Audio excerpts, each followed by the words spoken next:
están? Feliz fin de semana. Este es un especial del Rapidín para el fin de semana. Siempre tratamos de llevarles a ustedes cosas, pues padres, cosas agradables, para que descansemos de las mañaneras y esas cosas.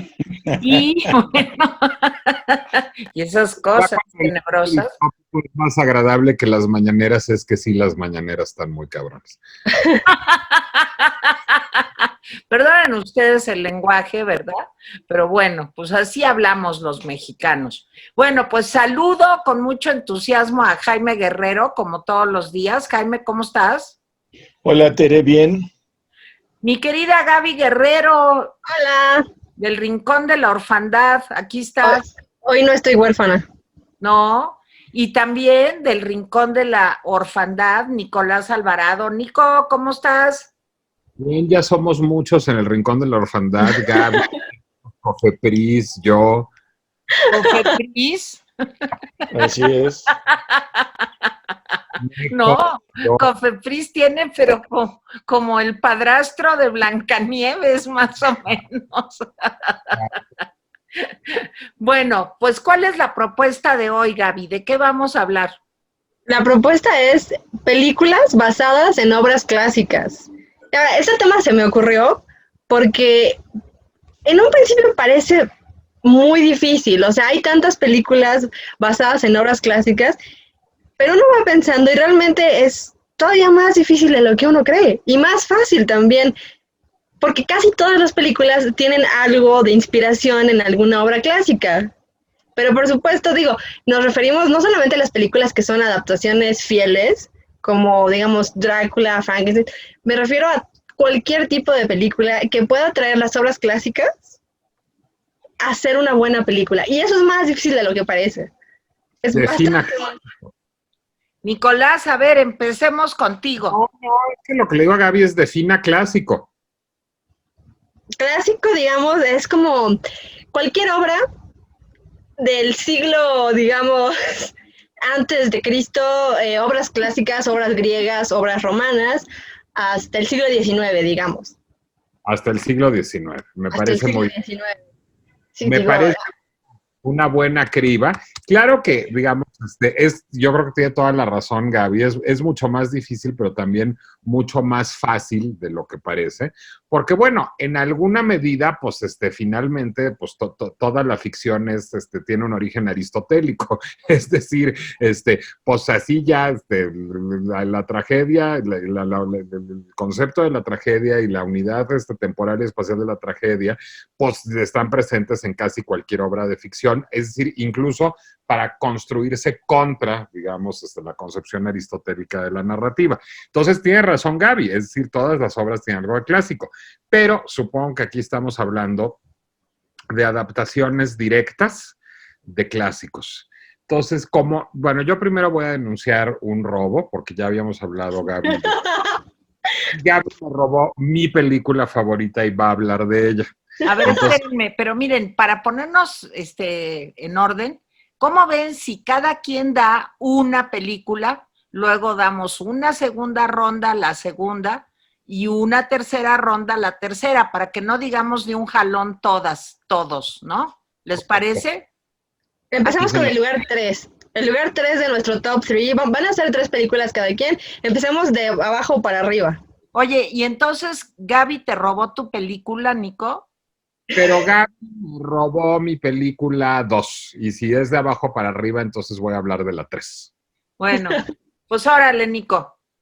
Bueno, mi película 3 es un musical de la Metro de 1953, basado en William Shakespeare, basado en La Doma de la Bravía, o La Fierecilla Domada, como se le quiera traducir, de William Shakespeare, y es Kiss Me Kate. Es una película de George Sidney. George Sidney era, pues digamos, un director de musicales de la Metro, es decir, rara vez trabajó fuera de su entorno. Hizo películas importantes como director de musicales de la Metro, de manera muy destacada Showboat, con la misma pareja protagónica de Kiss Me Kate, que son Howard Keel y Katherine Grayson, dos de los actores más cursis de los años 50, por primera vez redimidos de su cursilería por esta película.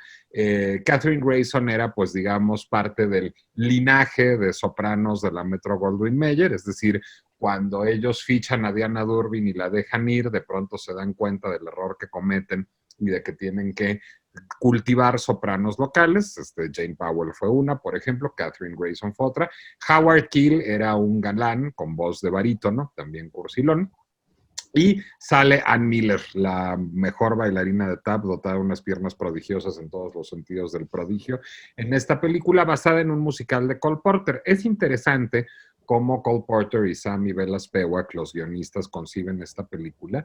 Surge a partir de que Sammy Bella Spewak habían sido testigos del proceso de ensayos y de montaje de La Doma de la Bravía de Shakespeare con Alfred Lunt y Lynn Fontanne, estos grandes actores, estas leyendas de la actuación de Broadway, que eran marido y mujer, y que en esa época estaban teniendo una crisis matrimonial, como luego a veces le sucede a la gente, y estaban teniendo, digamos, pues una relación muy violenta, mientras representaban la Doma de la Bravía shakespeariana. Y entonces, pues de pronto los Spewak dijeron, esto es un musical, invitaron a Cole Porter y compusieron un musical. Es extraordinario. Hay canciones, digamos, porterianas, o sea, con un sonido de Broadway, con un sonido de Timpanelli, que tienen letra por letra parlamentos shakespearianos. Es el caso Ándale. I'm Afraid That Women Are So Simple, que es, pues digamos, un experimento chistoso. Y luego Cole Porter juega en todas las letras con las incongruencias, digamos, de los años 50 versus la época shakespeariana. Entonces es muy divertidas ver esas tensiones culturales cuando, por ejemplo, Hortensio le dice a Bianca que él incluso sería capaz de dejar el café por el Sanka, un sustituto de café de moda en aquella época, Sí. con tal de estar con ella, es decir, haciendo que Sanka rima con Bianca. Es una comedia muy divertida, es el primer musical de la historia grabado en 3D, en tercera dimensión. Ya ven que como luego, la Bravía se enoja mucho y avienta mucho plato, pues George aprovechó eso para que volaran los platos y volaran los tarros y volaran las espadas. Tiene extraordinarias coreografías de Hermes Pan y tiene además como uno de los 3 pretendientes de Bianca, porque digamos la obra sucede en 2 planos, la Doma de la Bravía en escena y las vidas de los actores afuera. Uno de los 3 pretendientes de Bianca es Bob Fosse en una de sus mejores actuaciones, siendo jovencísimo, y la coreografía que hace Ann Miller con Bob Fosse, Bobby Van y Tommy Rattle de From This Moment On, The Porter, en este contexto, digamos, de la Italia renacentista de la Doma de la Bravía, es deliciosa. Es una película francamente deliciosa y divertidísima que trae a Shakespeare al Broadway. ¿Y dónde la podemos ver? Yo creo que lo más fácil sería comprarla en Amazon. Existe un sistema que se llama Warner Archive, que lo que permite es comprar ejemplares de las películas bajo demanda. Es decir, tú quieres la película, te imprimen tu copia de la película en DVD. No está en sistemas De streaming, o sea, en YouTube, ¿no? No está en YouTube, pero facilísimamente se pide por Amazon al Warner Classics Archive. Muy bien, pues eso sí fue insólito. A ver, Gaby. Bueno, mi película número 3, y tengo que admitirlo, es un poquito de trampa, pero así nada más un poquito. A mí uno es... Es Corazón de Caballero. No esa es la 2. No, mi tercera es Corazón de Caballero, A Knight's Tale, con Heath Ledger y Rufus Sewell y Paul Bettany. Es un poquito de trampa porque está muy, muy vagamente basada en los cuentos de Canterbury de Geoffrey Chaucer. Por supuesto, Paul Bettany es Geoffrey Chaucer en la película. Y está muy, muy vagamente basada. Pero lo que a mí me gusta de esta película es no solamente el soundtrack, que es Queen, por supuesto, son todas las canciones de Queen, son canciones de rock de los 60s y de los 70s, y es la película probablemente más anacrónica del planeta.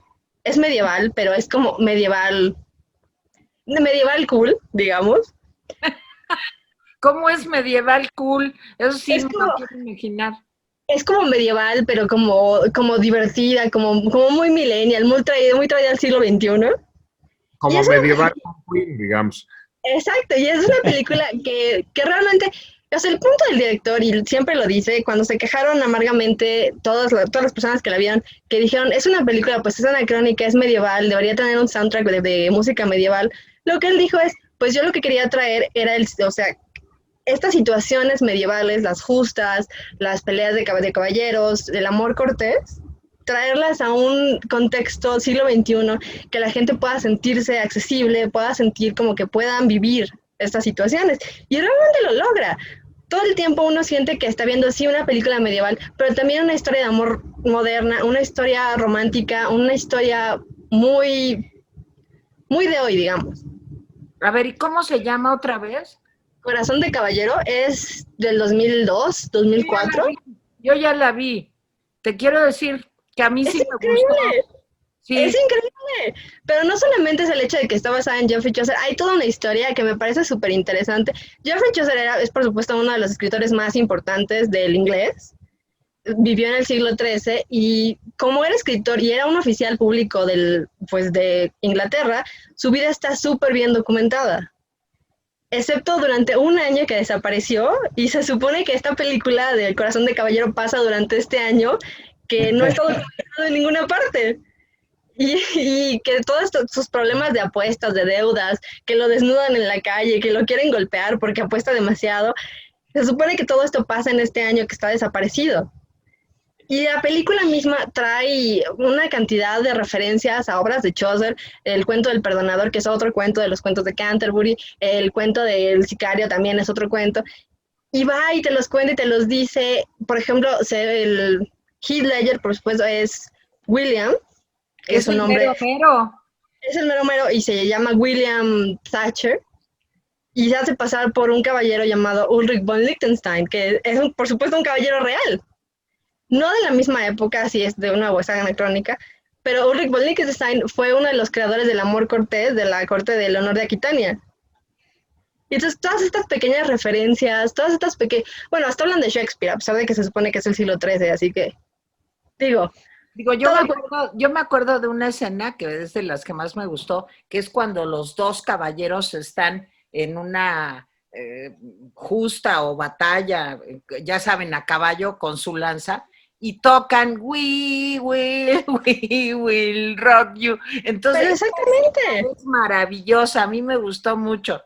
Eso es lo que el director quería como tener, que esta canción de We Will Rock You es una canción que el día de hoy nos emociona, es una canción, digamos, del pueblo, digamos, una canción que puede ser comunal, y quería ponernos en este setting de ser, pues, parte del público de una justa medieval. ¿Cómo se siente ir a un juego de fútbol? ¿Cómo se siente ir a una pelea de box? Exactamente es el mismo sentimiento, y creo que es una como adaptación, pues sí, vaga, pero bastante buena, así que yo se las recomiendo. Está disponible en Amazon. Sí, yo ya la vi, sí está muy buena. La de Nico, oye, Nico, nomás una pregunta. ¿Alguna canción de tu película sobre la fierecilla domada se hizo famosa? Por supuesto, So in Love es una de las canciones más famosas de Cole Porter. No me digas. No, pues es mi canción favorita de todos los tiempos. Pero muchas, bueno, From This Moment On, que es una interpolación, pero que está ahí. Wunderbar, que es una parodia de los valses vieneses, pero sin duda, digamos, el hit, el sencillo, fue So in Love, que es uno de los clásicos. De Cole Porter. Escúchenla, eso sí lo pueden escuchar en Spotify y hay muchas versiones. El soundtrack de Kiss Me Kate, por supuesto, está en Spotify, y hay varias grabaciones del musical de Broadway de mayor o menor calidad en YouTube, y los números musicales sueltos están prácticamente todos en YouTube. Ok, bueno, Jaime, tu turno. Te la pusieron difícil. Bueno, difícil no. Miren, es que es muy... sobre las obras clásicas o más conocidas, hay N versiones. O sea, de Shakespeare, digo, hay N versiones de Ricardo III, de Macbeth, de Hamlet, etcétera, Romeo y Julieta. Entonces, escoger alguna, pues a mí, yo voy a hacer trampa porque voy a en mi tercera voy a meter dos películas en lugar de una. Una película que a mí me gustó mucho fue El Rey Lear. Esta película, bueno, en obra de teatro y en película ha sido interpretada N veces. N veces. Sí, hay una versión en teatro de John Gielgud que me parece muy buena, aunque la crítica no la trató muy bien. Es de, creo que 1994, y está en YouTube. Y hay una con Anthony Hopkins y Emma Thompson, que creo que es de los 90, esa sí es película. Pero curiosamente, a mí la versión que más me gusta es un Rey Lear soviético, que Anda, se hizo, que se lanzó, se dio a conocer en 1971. Y fue la última película de un director soviético que se llama Grigori Kozintsev, y la música es de Sostakovich. Entonces se fueron a algunos de los paisajes rusos, y entonces la película es una película muy impresionante. Los parlamentos tienen mucha fuerza. Yo creo que solamente, como dicen los Klingon, Shakespeare se oye mejor en Klingon, pero a lo mejor Shakespeare también se oye bien en ruso. a ver, Esa película los Klingons, para los que no saben, son unos, digamos, extraterrestres que salen en Star Trek, ¿sí? Pero bueno, Feos. esa película es mi número 4. A mí me gustó mucho. Yo la vi, yo creo que en el Salón Rojo de la entonces Cineteca, la que estaba por ahí por Río Churubusco. Mi número 3 es una película basada en una novela que a mí me gusta mucho, que se llama Cumbres Borrascosas, de Emily Bronte. Pero la primera versión que yo vi es la de 1939, así de viejo soy, con Laurence Olivier y Merle Oberon. Sí, Y David claro. Niven está en el papel, también está en la película. Y llegué a la conclusión después, cuando vi otras versiones de Cumbres Borrascosas, que Cumbres Borrascosas la tienes que ver en blanco y negro, para de veras sufrir todo el entramado que se desarrolla en la película. Yo se la recomiendo mucho. No sé dónde conseguirla, Cumbres Borrascosas, pero hay muchas versiones de Cumbres Borrascosas. Hay una precisamente con Heath Ledger, creo, ¿no, Gabriela? Sí, sí, es cierto. Hay una con él, y hay otras que se han hecho, pero esta de Laurence Olivier, un Laurence Olivier, pues... Que sale de Heathcliff. Sí, sale de Heathcliff, pero sale, es muy, bueno, es joven, cabello Guapo. oscuro, ojos muy, muy vivos. Esas son mis películas 3 y 4.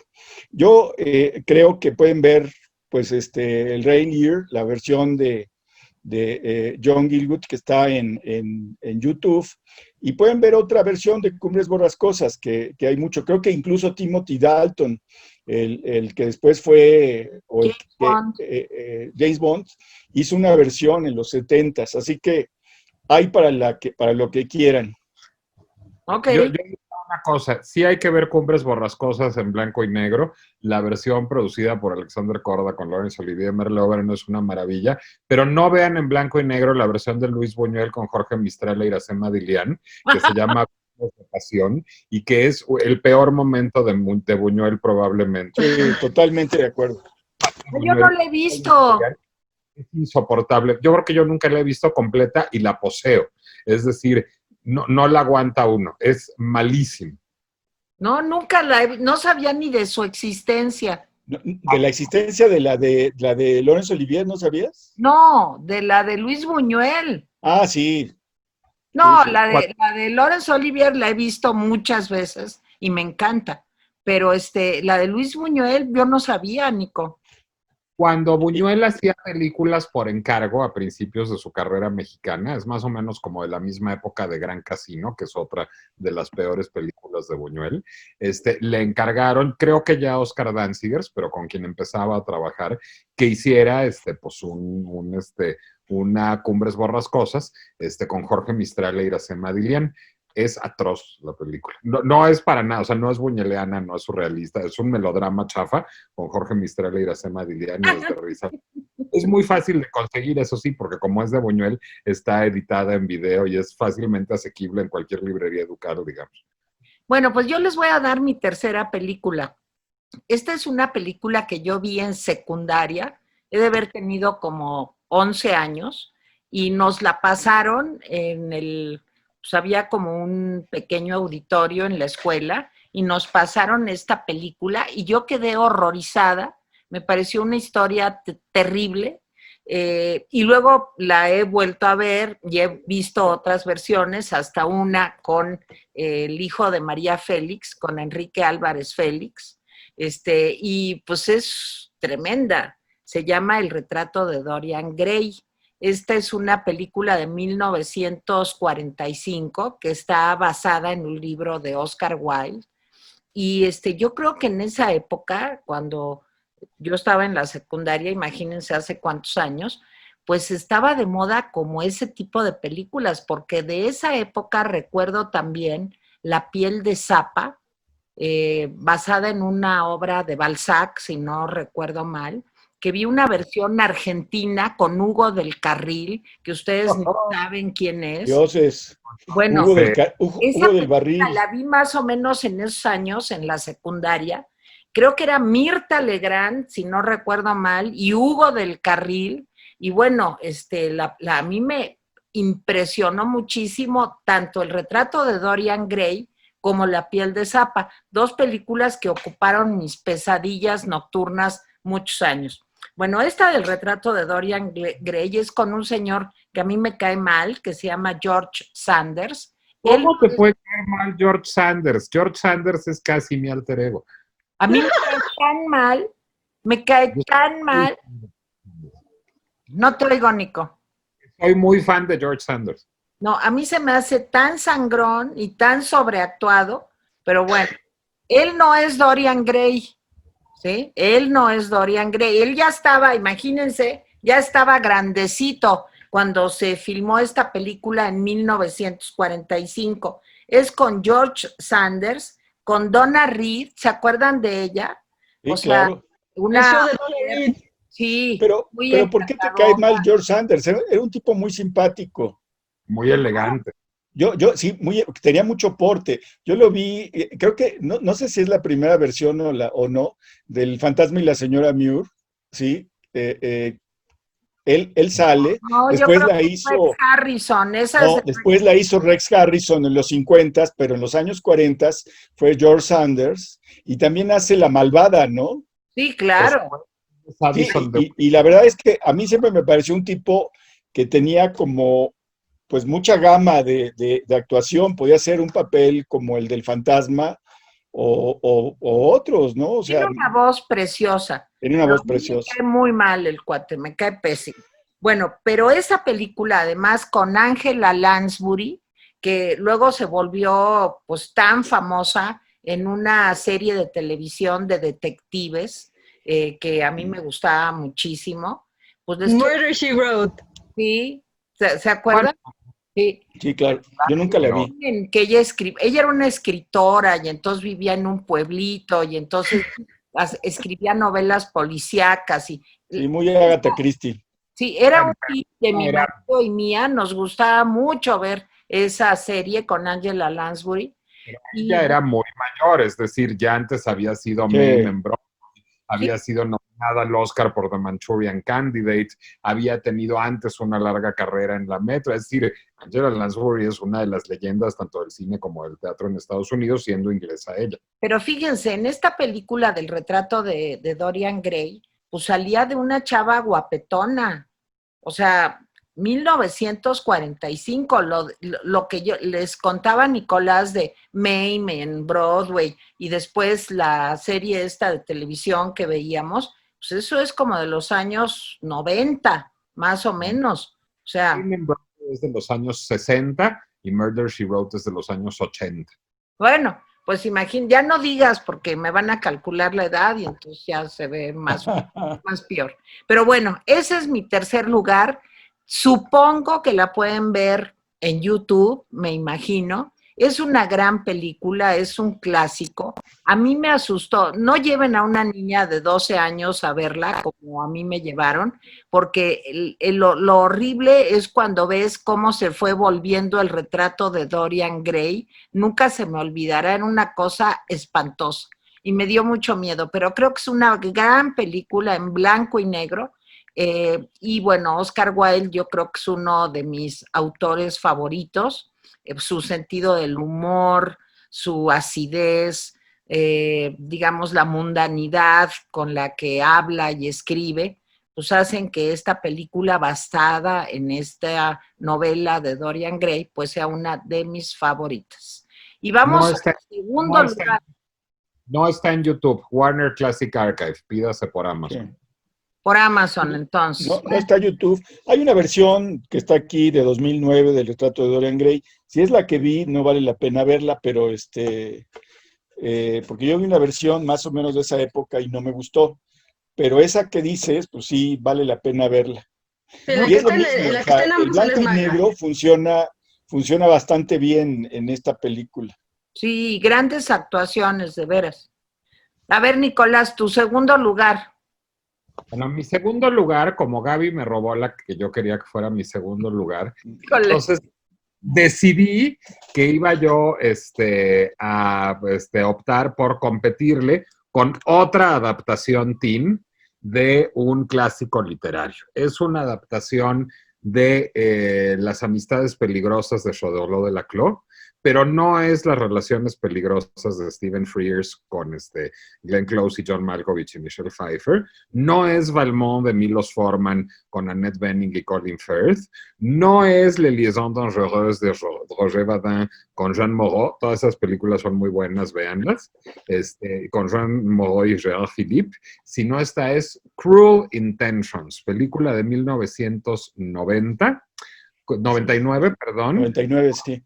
Con Sarah Michelle Gellar, Ryan Phillippe y Reese Witherspoon. Con Buffy, la cazavampiros. Dicen que hacía una serie de ese nombre en aquella época, yo nunca la vi, gracias a Dios. Yo la vi. Yo creo que la película es absolutamente genial. El director es Roger Campbell, un director que después no ha dado mucho de qué hablar. Hizo un par de comedias románticas. Se supone que, por ejemplo, The Sweetest Thing, una de las comedias románticas que hizo con Cameron Díaz, es muy buena. Yo no la vi. Se supone que otra, Just Friends, con Ryan Reynolds, es muy buena. Yo no la vi. Pero realmente nunca logró equiparar el éxito de crítica y también de taquilla de su primera cinta, de su ópera prima. Bueno, pues ustedes seguramente han visto alguna vez alguna de las versiones de Las amistades peligrosas o leído la novela. Quiero decirles que esta novela ha dado lugar desde a óperas hasta telenovelas. Sí. O sea, hay una ópera francesa basada en Las amistades peligrosas y hay una telenovela brasileña basada en Las amistades peligrosas, o sea, ha dado lugar a toda suerte de adaptaciones. Y una obra de teatro también.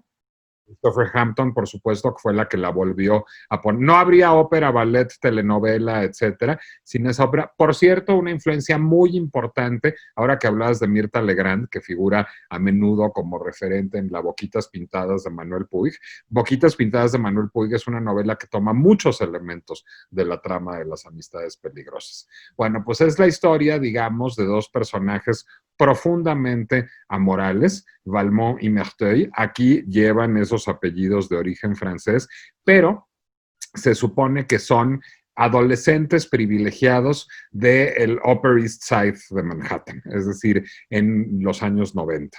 Son niños ricos, son hermanastros, Valmont y Merteuil en este caso, son Sarah Michelle Gellar y Ryan Phillippe, son hermanastros y son amantes, tienen por ahí de los 18 años, digamos, y quieren pervertir, perturbar y molestar sexualmente a toda su prepa por toda una serie de venganzas políticos psicosexuales.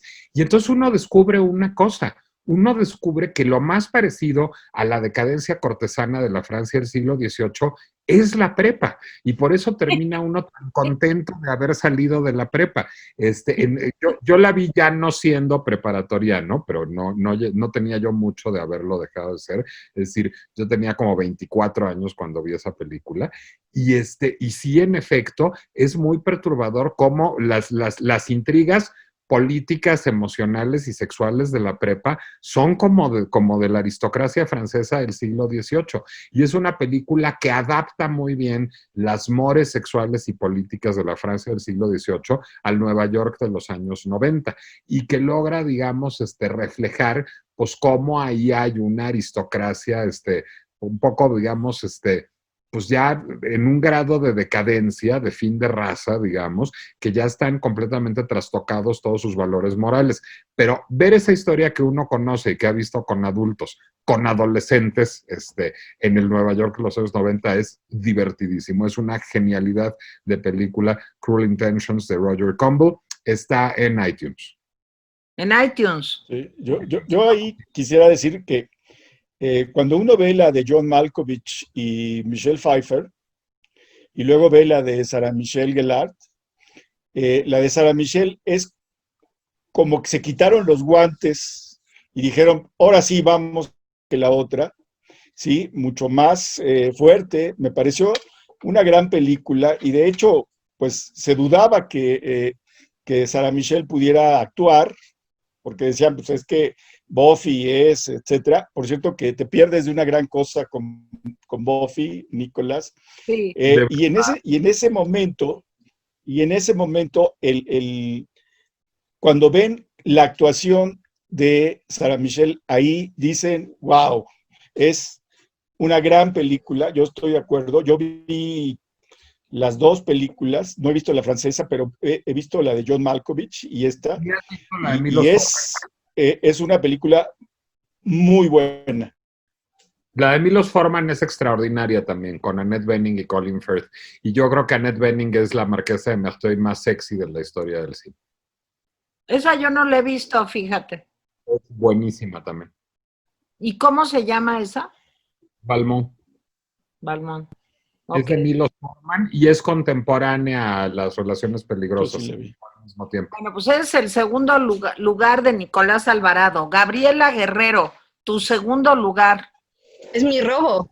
Es mi robo absoluto. Sí, mi robo es Clueless, que no sé cómo se llama en español, seguramente tenía un nombre en español, pero...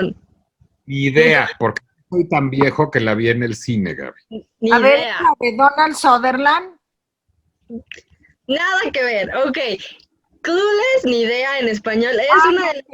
Es una de las películas más maravillosas que se han hecho en la historia del cine jamás. Es increíble. Está dirigida por Amy Heckerling y es la historia, o sea, si se acuerdan, en esas épocas, en los 90s, era Alicia Silverstone que salía en todos los videos de Aerosmith como adolescente sexy. Sí. Sí, tiene una mejor amiga, Dion, y va a una escuela en Beverly Hills. Ella es rica, todos sus amigos son ricos, su escuela es rica. Su escuela, por cierto, esta es una nota cultural, es la misma escuela que utilizan en Buffy. Sí. Es el mismo set. Entonces, tiene la historia de Cher, ¿no? Esta historia está basada en Emma, de Jane Austen. Y lo que es maravilloso de esta película es que la misma película, Clueless, incluso si no sabes de la conexión con Emma, es una buena película por sí sola. Incluso sin saber de la inspiración, de que está basada, es una gran película de adolescentes. Seguramente mucha gente en aquella época, me imagino, no la fue a ver pensando, es una película boba de adolescentes en la escuela, X. Pero esta es la historia, por supuesto, de una chica privilegiada. Es una chica fresa, obsesionada con la moda, lo cual, por supuesto, me habla a mí en un nivel espiritual. Así, muy espiritual. Todo el mundo cree que es una boba, una rubia boba que no sabe nada, pero realmente sabe todo de política, sabe todo de todo. O sea, es una chava súper inteligente. Y entonces de todo esto me habla así como a mi espíritu, así. Y por supuesto, ella es Emma, ella es el papel de Emma, que también es una chica privilegiada, pero en Inglaterra, del siglo XIX. Esta está trasplantada para acá, para Beverly Hills del siglo XX. Y todo, o sea, todo el set, todo lo que pasa en la película es esta historia de esta chica que quiere ayudar a los pobres, quiere ayudar a sus amigos a tener las mejores relaciones amorosas, entonces los manipula de cierta forma para que queden con la persona con la que tienen que estar. Le da un makeover a una Brittany Murphy que está casi irreconocible, nada que ver con la Brittany Murphy de los años después, que era como güerita, bonita, muy así como, esta es una Brittany Murphy medio regordeta, de cabello oscuro, rizado, que uno la ve y dice, Quedó con el makeover que le hizo Cher Horowitz, es se decir, quedó completamente toda la vida, película y ya se queda bien para toda su vida. ¿sí? Para toda la vida. Y tienes todo, o sea, por ejemplo, ella cuida a su papá y su papá es un viudo, lo cuida, se asegura de que todo está bien. Y tiene la actuación de uno de los mejores actores de Marvel. Y no me importa, Marvel está en todo. Marvel es la vida completa. Sale Paul Rudd como el hermanastro feo y universitario de Cher. Y por supuesto terminan teniendo una especie de relación ahí medio... Él es mayor, ella está en la prepa, pero pues terminan juntos. Pero toda la película es una adaptación tan bien hecha, es una adaptación brillante, es una adaptación que realmente te trae exactamente los mismos problemas. Cuando Jane Austen la escribió, la gente la leía y decía, esto es lo que pasa, estas son las niñas ricas, estas son las niñas fresas, es exactamente como es la vida. Y está transplantada tan bien a la época moderna, te trae, digamos que te trae el clásico a la vida. O sea, te trae esta novela clásica a la vida. Realmente te la trae como una especie de, digamos, cosa con la que te puedes relacionar. Yo, sobre todo, o sea, Cher Horowitz es como mi animal, o sea, es mi espíritu animal. Yo voy a decir una cosa, porque no es una película de la generación de Gaby. Gaby seguro la vio en video o en la tele. Es una película de mi generación. Yo tenía 24 años cuando se estrenó Clueless y la fui a ver al cine. Lo recuerdo. Bueno, básicamente, porque yo quería ver a Alicia Silverstone, que era la reina que salía en los videos de Aerosmith. Ese era el driver para que todo el mundo quisiera ver Clueless en aquella época. Sí. Yo no tenía idea que era una adaptación de Emma. Yo ya había leído Emma en esa época, pues yo había leído Emma en la escuela, en clase de inglés, cuando de haber tenido unos 17 años, y es una novela que me gusta. Y voy a confesar una cosa, no hice la conexión. Es decir, yo vi Clueless, la disfruté, me gustó y no reconocí Emma. Cuando algunos meses después cayó en mis manos una revista que decía, esta adaptación de la novela de Jane Austen, Emma, fue, digamos, una suerte de anagnórisis de decir, claro, es Emma y la idea central es la misma. Y creo que la idea central es el poder transformador de la bondad. Es decir, tanto Emma en la novela de Jane Austen como Cher Horowitz en Clueless, pues son unas niñas fresas, privilegiadas y consentidas y metiches, que sin embargo tienen muy buen corazón y tienen tan buen corazón que terminan no solo siendo redimidas por el amor, sino redimiendo a los demás a través del amor. Y por supuesto que es la misma historia y es, yo creo que una de las grandes adaptaciones literarias de la historia del cine. Es un peliculón. Pero te voy a decir algo, Amy Heckerling tampoco sabía, o sea, Amy Heckerling empezó a hacer la película, le picharon la idea y dijo, ok, vamos a hacer la película así, tal. Empezó a construir los personajes y cuando empezó a enseñarle el libreto, las ideas a sus amigos, uno de ellos le dijo, esto es Emma, lo que estás haciendo, esto es Emma. Y ella no se había dado cuenta hasta que, y dijo, tienes toda la razón, leyó el libro, se regresó y dijo, claro que sí, es Emma. Y entonces empezó a usar Emma como pues, realmente la mica para hacer las cosas y decir, pues claro, Cher Horowitz es Emma. Es nuestra Emma, es la Emma del siglo XXI. Bueno, supongo que del siglo XX porque es de los 90, pero es nuestra Emma. O sea, y es un gran personaje. Y les voy a decir algo. Salió por aquellas épocas, no sé si antes o después, otra versión de Emma con Gwyneth Paltrow. Que es mala. Terrible. Es una de las peores películas de Gwyneth Paltrow. Es aburridísima. Aburridísima. Es lo más aburrido. Pero Clueless es, yo creo que la mejor adaptación de Emma de todos los tiempos. Bueno, pues les quiero decir que yo sí padecí la recomendación de Clueless, porque Nicolás decía que Alicia Silverstone en aquellos años pues era, bueno, o sea, punto menos que la nueva Marilyn Monroe. Y yo la veía y decía, no es posible, no es posible. Pero sí, entiendo el dolor que siente Nicolás cuando le hayas robado el segundo lugar, Gaby. Es una de mis películas favoritas. La veo, no pasa un año que no la vea. O sea... Probablemente yo también. Y por cierto, déjenme decirles, ya que estamos en esto, Clueless, que aparentemente se llamaba Ni Idea, me parece maravilloso el nombre, tuvo una adaptación también a la televisión después de que salió la película, como un par de años, que creo que era de Nickelodeon o de Cartoon Network, no me acuerdo. Nickelodeon. Y no era Alicia Silverstone, la que sale es Rachel Blanchard, creo, que es bastante parecida físicamente a Alicia Silverstone, pero no tiene su encanto.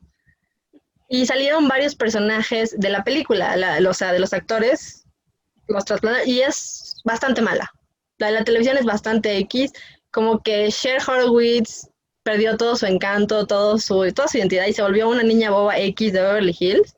Así que realmente lo que vale la pena es la película y no la serie. ¿Y dónde la puedo encontrar? ¿En YouTube? No, está en Amazon, Mm. pero Está en iTunes, está en Apple TV. y en Amazon está en renta en 25 pesos. Ok. Jaime, vámonos más rápido. Bueno, pues voy a ir muy rápido. Una película de 1971 que a mí me gustó mucho, que no recuerdo dónde la vi, pero fue una película, yo no me acuerdo si fue la primera película que hizo Roman Polanski después de aquel suceso trágico, que fue Macbeth de 1971, con este John Finch como Macbeth. Sí, el libreto es evidentemente sobre la base de la obra de Shakespeare, pero el desarrollo, la narración de Macbeth es genial. Está en YouTube, además, también la rentas por 25 pesos, ¿sí? Subtitulada si quieres o en versión original, pero por favor no la renten doblada, porque ahí lo que vale la pena es pues las escenas con las brujas. Son maravillosas las escenas con Hécate y las otras dos brujas, ¿sí? Las escenas en solitario de Macbeth y Lady Macbeth, ¿sí? Son maravillosas. Cuando están fraguando la traición a Duncan. Y después, cuando ya se arrepiente Lady Macbeth de la traición, todas las premoniciones, Banquo es Martin Shaw, ¿sí? No me acuerdo quién es Lady Macbeth, creo que era una italiana, muy guapa. En fin, la película a mí me gustó mucho. He visto otras adaptaciones y películas de Macbeth, pero esta me gustó. ¿Cómo se llama esta? Las peleas son un poco rebuscadas. ¿Mandé? ¿Cómo se llama la película? Macbeth, Macbeth. de Roman Polanski. Y Sí. Lady Macbeth es Francesca Annis. Sí, es Francesca Annis. Entonces, esa película, te decía yo que las peleas son un poco pues, chistosas, porque se hicieron acelerando la cinta para que se vieran más naturales, pero la escena final no tiene pierde, no tiene pierde. Cuando le cae el 20 a Macbeth de lo que significaban las profecías de las brujas, ¿sí? A mí me gustó mucho, es una película que vale la pena verla. Digo, 25 pesos es un regalo y véanla o en inglés o subtitulada. Bueno, pues ahí les va con mi segundo lugar. Yo creo que ahora que estaba yo revisando cuáles decía, yo creo que sí estaba muy fuerte mi adolescencia, porque mi segundo lugar es una película de Charlotte Bronte que se llama Jane Eyre o Jane Eyre, ¿se acuerdan? Bueno, pero a mí la primera vez que vi esa película, fíjense que me tocó verla con Orson Welles. O sea, Orson Welles era el dueño del castillo atormentado que recibía a esta chava que era como la institutriz, que ¿saben quién era? Joan Fontaine, la hermana de Olivia de Havilland. Bueno, y ella era una chavita que era huérfana y había tenido una infancia muy terrible, la habían educado como en un orfanatorio y entonces piden una institutriz para este señor que tiene un castillo pues muy oscuro y tenebroso para que eduque a la niña, a su hija. Y entonces ella llega ahí y claro, poco a poco se va dando una relación pues entre coqueteos, en fin, miradas, qué sé yo, hasta que se enamoran. Pero hay un gran secreto en ese castillo, un secreto horrible, que a mí también cuando la vi me daba muchísimo miedo. Yo decía, ay Dios mío, pues ¿qué pasará? No les voy a contar. Si no han leído el libro, yo lo leí también y es un gran, gran libro, Yo lo leí también pues, como en esa época. He de haber tenido yo unos 14 años o 15, cuando mucho. Es un gran secreto.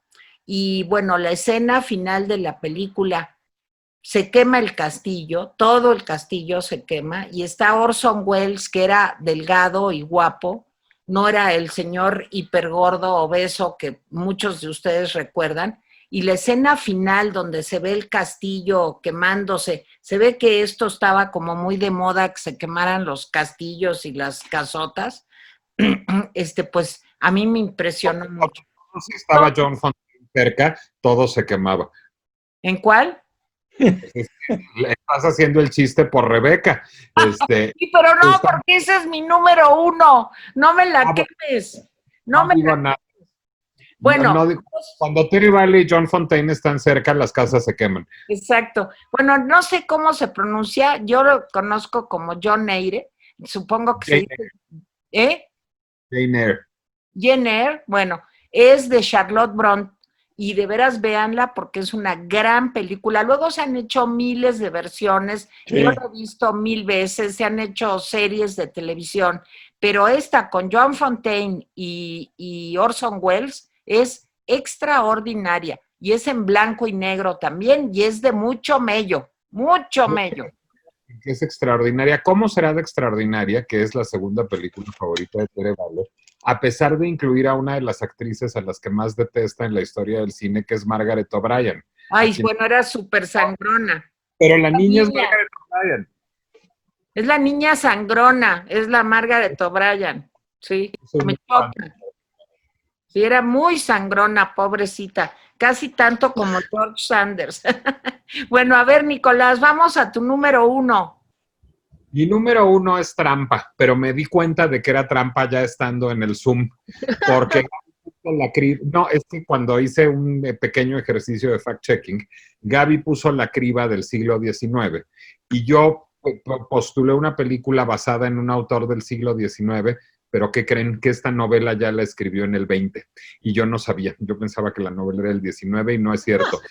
Está a caballo entre los dos siglos, ya es del 20, pero que se me valga porque Arthur Schnitzler es un escritor del siglo XIX y yo creo que es la encarnación del espíritu del siglo XIX, de esa Viena de fin de siglo, de esa Viena que compartió con Sigmund Freud, que compartió con Stefan Zweig, que compartió con Gustav Klimt, la Viena de la secesión, la Viena del psicoanálisis, la Viena de, digamos, el mal du siècle, digamos, de esta ansiedad cultural que se experimentaba, de este esplendor nervioso, como dice uno de los historiadores de esa Viena, que está muy bien representado, a pesar de ser ya una novela del siglo XX, en Traumnovelle, novela que tiene la muy mala traducción al español de Relato Soñado, a pesar de ser muy buena la traducción al español que está en ediciones El Acantilado, que hacen muy bonitos libros, y que es la historia de una pareja casada que empieza a platicar una noche, como todas las noches, en donde ya hay algún influjo pequeño de una sustancia, y eso hace que la esposa se permita confesarle algunos devaneos amorosos y sexuales que ha tenido, pero en su cabeza. Es decir, ella no ha hecho nada, ella ha pensado cosas. Y pues bajo el influjo de alguna sustancia le confiesa al marido que ha pensado cosas y eso genera un relato soñado pesadillesco. Y esa es la Traumnovelle de Arthur Schnitzler, que tiene su mejor adaptación cinematográfica, pero no su primera. Nada más que es la única que es un clásico tóxico, como diría Gaby, en Eyes Wide Shut, Ojos Bien Cerrados, de Stanley Kubrick, con Tom Cruise, Nicole Kidman y Sidney Pollack.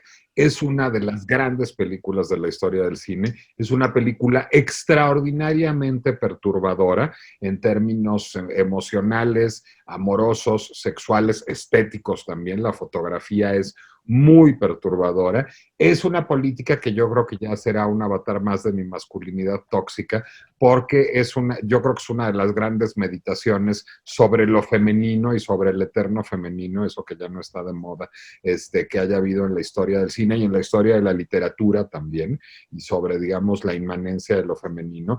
Es una película muy angustiante, es una película que yo No recomiendo ver en pareja. Yo la vi con mi mujer y salimos a tener una discusión larga.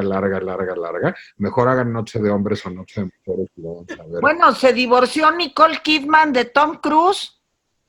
Bueno, varios. Esta película, sí, de veras. Es cientólogo, no por otra cosa. Sí. No se ve en pareja. Es una película que lleva discusiones de pareja complicadas. Yo creo que es una de las grandes películas de la historia del cine.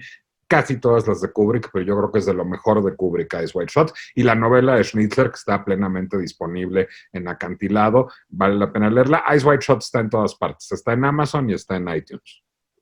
Sí, y es con Tom Cruise y creo que fue la última película de Kubrick, ¿no?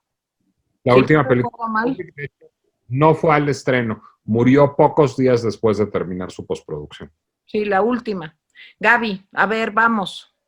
Mi top one no solamente es mi película favorita basada en una obra clásica, es mi película favorita universalmente. Y quiero decirles antes de decirles cuál, yo como Harold Bloom creo que la humanidad se puede entender a través de Shakespeare y de las obras de Shakespeare. Y esta película es increíble y es Mucho ruido y pocas nueces de 1993, Kenneth Branagh, Emma Thompson, Denzel Washington y Keanu Reeves. Buenísimas. Silverstone, no es cierto, Alicia Silverstone está en Los trabajos de amor perdidos. Tienes toda la razón.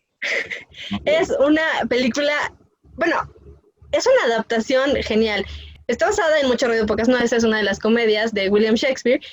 Y no solamente es una gran adaptación, porque trae, o sea, la obra es muy ligera, es muy simpática, es probablemente una de las mejores comedias de William Shakespeare, que realmente si la lees, te hace feliz.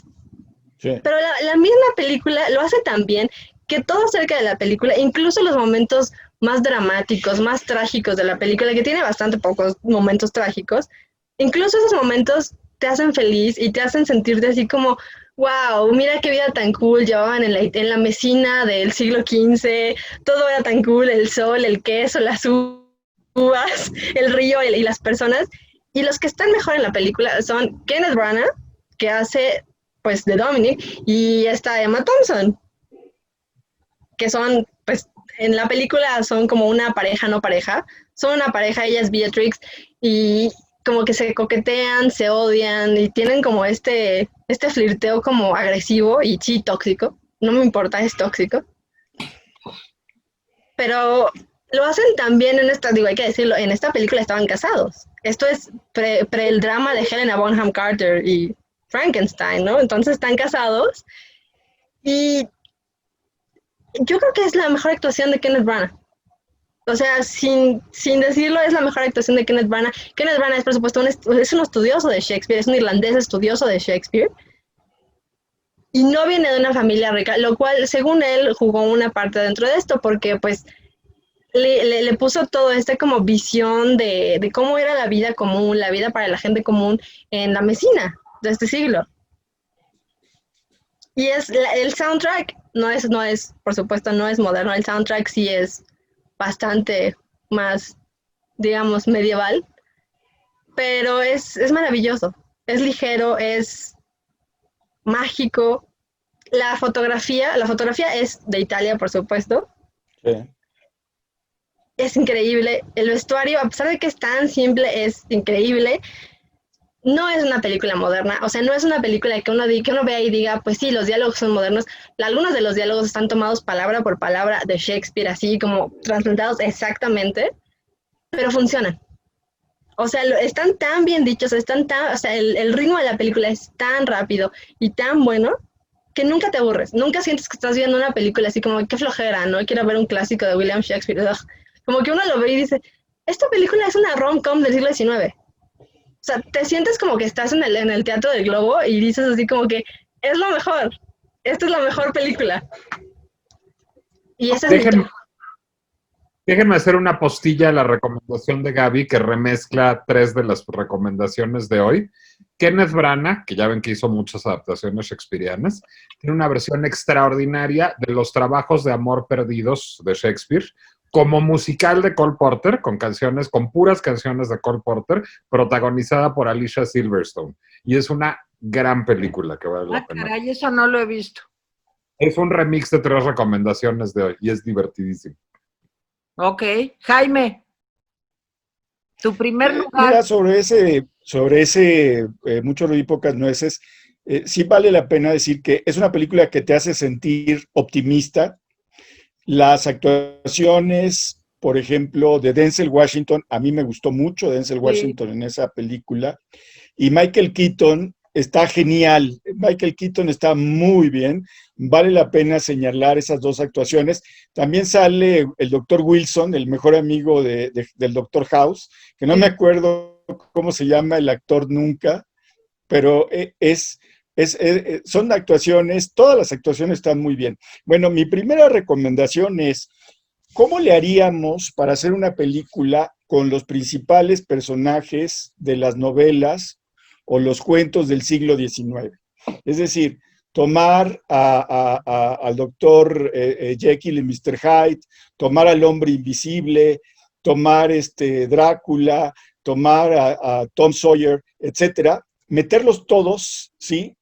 Y por supuesto al Capitán Nemo. O sea, ¿cómo tomar todos estos personajes y hacer una sola película? Estoy haciendo una trampota porque pues no es una obra clásica, es la Liga de los Extraordinarios, que en inglés se llama algo así, la Liga de los Caballeros Extraordinarios, a pesar de que está Peta Wilson, que es Drácula, bueno, que es la representación de Drácula.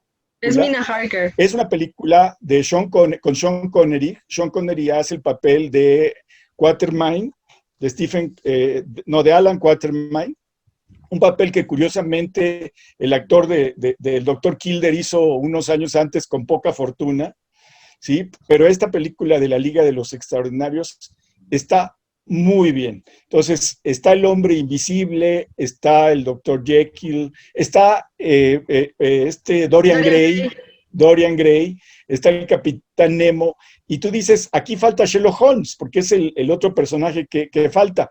Pero no sale Sherlock Holmes, pero sí sale Moriarty, que es el enemigo de todos ellos.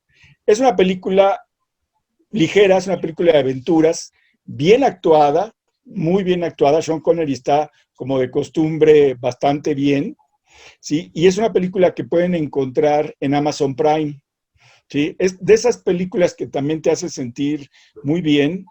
El director, pues es un director más bien acostumbrado a las películas de acción. Es Stephen Norrington, que hizo Blade, ¿sí? Esa película que de alguna manera es una renovación de la saga de vampiros, ¿sí? Con Wesley Snipes, ¿sí? Así que lo suyo no es el arte ni nada por el estilo, pero la película salió bastante bien. Es una película que te hace sentir, pues, digo, es una aventura maravillosa. Ese es mi número 1. Yo quiero hacer un paréntesis así chiquito para decir que eso fue una trampa. Digo, yo hice trampa y Nicolás hizo trampa, así que pues se permite hacer trampa, obviamente. Pero esa película está basada en un cómic de Alan Moore, que se llama The League of Extraordinary Gentlemen, la Liga de los Caballeros Extraordinarios. Y el cómic es muy bueno. El cómic es muy, muy, muy bueno. Vale muchísimo la pena. Y no solamente tiene esos personajes. Obviamente en la adaptación cinemática solamente hay espacio para cierta cantidad de personajes, por el tiempo. Pero en el cómic hay bastantes más personajes, no solamente del siglo XIX, sino también del siglo XVIII. Así que si pueden, véanlo. También está traducido al español. Ok. Bueno, pues de la número 1 mía ya me la quemó Nicolás. Y es Rebeca, una película que también es del siglo XX. Es una película de Daphne du Maurier que dirige Alfred Hitchcock, que les voy a decir por qué me gustó Rebeca. Pues a mi mamá le gustaba mucho Rebeca y me contaba siempre, desde que yo era chiquita, que íbamos a ver esa película y un día me llevó a verla y realmente fue pues muy impresionante. Es una película también tenebrosa, oscura. Yo creo que un poco mi mamá se identificaba con el personaje cuando llegó a vivir a Venezuela sola y bueno, pues, en fin, la trama es una chava que es como dama de compañía de una señora rica y de pronto conoce a un hombre que es encantador, que la seduce y que le ofrece matrimonio y le dice, ya, deja tu chamba y vente conmigo. Y entonces se van a un castillo que tenía él era un hombre muy rico, y ella llega, perdón, Nico. Manderley, el castillo de A Manderley. Manderley, claro. Y entonces ella llega a Manderley y entonces ahí hay una institutriz o una ama de llaves, digamos, no institutriz, no, una ama de llaves que es la responsable y jefa, digamos, de la casa. Ella pues está joven, inexperta. El hombre es Laurence Olivier también, y también la chava es Joan Fontaine. Y sale tu amigo Sanders, ¿no? No. Por supuesto, George Sanders es el hermano de Rebeca. Sí, es el hermano, tienen razón, sí. Bueno, No, y la historia es terrible. Llamen a los bomberos. Sí, la historia es terrible. No crean que Joan Fontaine se llama Rebeca. No hay ahí un personaje que no aparece, pero que está presente todo el tiempo en la película. Es una película muy buena, muy misteriosa, con grandes actuaciones. Es también en blanco y negro. Yo fui la única que no hizo trampa. Y bueno. Toda la trampa del mundo, Rebeca es una novela del siglo XX. Bueno, y ya como hice trampa, entonces voy a hacer otra. Cualquier película como El Pozo y el Péndulo, La Máscara Roja, la caída de la casa Usher, todas las películas de Vincent Price basadas en los cuentos de Edgar Allan Poe, en las historias extraordinarias de Edgar Allan Poe, son mis favoritas de todos los tiempos. Pero ya no da tiempo de esto. Ya no da tiempo. Muchísimo. Esa Rebeca yo nada más la vi en el cine Bella Época. Esperen, aquí cuando yo era cine. Les voy a dar una recomendación que no es mía, no es una de mis películas favoritas, y es trampa, no me importa, es mi rincón de la orfandad. La recomendación es de mi mamá, es una de las películas favoritas de mi madre, y es Orgullo y Prejuicio con Matthew McFadden, Keira Knightley, y creo que la he visto 1787 veces con ella. La ve cada vez que se siente triste, cada vez que está nublado, cada vez que hay sol, y es muy buena, véanla, también está basada en una novela de Jane Austen, y a pesar de que no es de mis favoritas, es una gran película. También quiero mandarle saludos a nuestra fan más pequeña que me pidió que le mandara saludos y me pareció de lo más adorable. Y es Rubí Magaña. Hola Rubí, déjanos un comentario y te prometo que lo leo en el siguiente video. Y recomiéndanos si quieres ver algún tipo de películas, pues podemos hacer un tema para ti. Así que hola. Sí. Bueno, pues ya nos vamos. Les quiero decir que la última película que le compré a mi mamá fue Rebeca. Fue la última película que le compré a mi mamá. Bueno, y mejor, pues despide, Jaime. Bueno, pues no queda mucho por decir. Gracias, Nicolás. Bueno, más bien, nosotros somos unos intrusos en el rincón de la orfandad. Así es. Así que les agradecemos a Nicolás y Gaby que nos den, pues ahora sí que cobijo, ¿sí? Y prometemos hablar menos y dejarlos a ustedes hablar más la próxima vez. Sí, gracias, nos despedimos. Tere, gracias. Gaby, Jaime, yo soy Tere. Hasta el próximo especial del Rapidín. Que pasen un buen fin de semana. Gracias. Bye. Bye.